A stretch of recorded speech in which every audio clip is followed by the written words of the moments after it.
Simple untuk video hari ni, saya nak anda kenal plan internet murah, plan internet mahal. Paling penting, kenal plan internet murah. Of course, sebab dalam Malaysia, semua orang nak murah. Luar negara saya tak tahu, saya tak pernah pergi luar negara. So, semua orang nak murah, semua orang nak satu benda yang berbaloi. Macam mana nak kira plan internet tersebut? Dengan video ni, saya nak bagi tahu awal di mana saya tolak segala jenis side offer yang dinyatakan dalam setiap plan yang korang akan jumpa tu. Side offer jangan kira dulu. Percuma insurans ke, percuma point, dapat langganan streaming service, tu nanti asingkan dulu. Kita hanya kira pada modal, duit dan data yang korang dapat. Gen Z ataupun golongan-golongan 20-an, korang kena bersyukur sebab plan internet yang korang guna sekarang sangat-sangat murah sebenarnya kalau nak dibandingkan dulu-dulu. Dulu-dulu zaman tak ada internet, bila ada tu mahal pula. Korang tahu tak? Dulu RM30 1 gig tau. RM30 1 gig. Lepas tu kalau tak cukup, ada pula dia jual add-on RM10 100 MB. Mak, korang kira RM30 tu 1 gig. Kalau ada lagi plan tu sampai sekarang, ada yang guna saya tak tahulah. 1 gig nak buat apa? Scroll TikTok tak lama tu habis dah. So bersyukur sikit lah Jangan banyak komplain. Pakai je apa yang ada. Okey, nak kira plan internet. Kalau dulu kan, dalam tempoh jangka masa yang tak panjang sangat, dalam 3 hingga 4 tahun, 4 tahun yang lepas, plan internet yang murah, pengiraan dia mudah. Seandainya plan itu bernilai RM30, RM1 1 gig.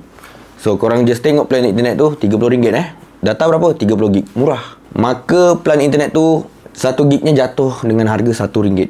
Murah. Lepas tu selang setahun, plan lagi murah. Masa tu RM30 internet dah boleh dapat 60 gig. Maka data dengan 1 gig tu boleh jatuh dengan harga 50 sen. Tapi sekarang kita skip lagi jauh. 2025. Make sure plan internet korang, katakan RM30, korang boleh dapat sekurang-kurangnya 5 kali ganda gigabyte ataupun 5 kali ganda data yang ada pada plan tu. So RM30, korang kalikan saja 5, memberi total 150. Maksudnya 150 tu jadi berapa? 150 gig. 150 gigabyte data yang korang boleh gunakan. Dan pastikan data tu tak ada pecahan lah. Sepatutnya macam tu. Kalau ada pecahan, dia masih still okey, boleh pakai tapi tak senonoh. Ada lebih macam tu. Dia tak ada sekatan kelajuan, tak ada pecahan data, tak ada sekatan hotspot. Kalau boleh, korang nilai benda tu sekali lah. Tambah-tambah sikit. Untuk rate harga sekarang pada bulan Jun 2025, kebanyakan plan internet dengan range harga RM30 korang boleh capai sehingga 200 hingga 250 GB. So kalau kira kali-kalikan, bahagi-bahagikan, around 200 gig hingga 250 gig dengan nilai RM30.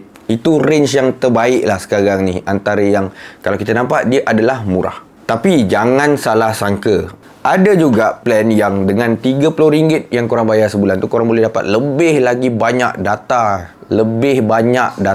Tapi kadang-kadang benda tu adalah special ataupun bukan untuk semua ataupun offer sementara. Itu pun kena tahu jugalah. So, simple tak guys penerangan saya?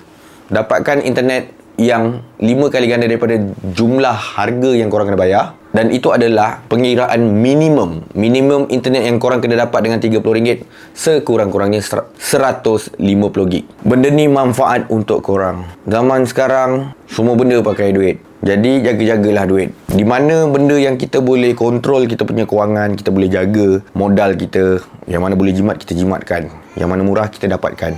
Asalkan kita tahu murah dia, spek dia macam mana, cukup untuk kita, puas hati untuk kita, itu patutlah. Jangan korang fikir murah je tapi entah apa-apa plan tu. Sampai saya tak sangka ada yang komen dekat saya di mana dia pakai plan internet bernilai RM80 dan cuma ada 70 GB internet. Sangat-sangat tidak boleh, sangat-sangat mahal. Umpama korang guna plan tu, korang diambil kesempatan oleh pihak telco untuk cekik duit korang. Orang lain dah pakai murah dah bang. Dengan RM80 tu ratus-ratus boleh capai 1000 gig korang dapat kan. So tolong fahamkan video ni, sharekan video ni kepada kawan-kawan. Ingat, internet adalah keperluan, bukan lagi kehendak. Tapi dengan keperluan macam ni, kalau kita tak pandai kawal harga, pengambilan plan, pemilihan plan, lama-lama habis juga duit segunung bang. Jaga-jaga tu. Consider to subscribe lah kalau suka, share kalau berguna. I'll see you guys on my next video. Bye.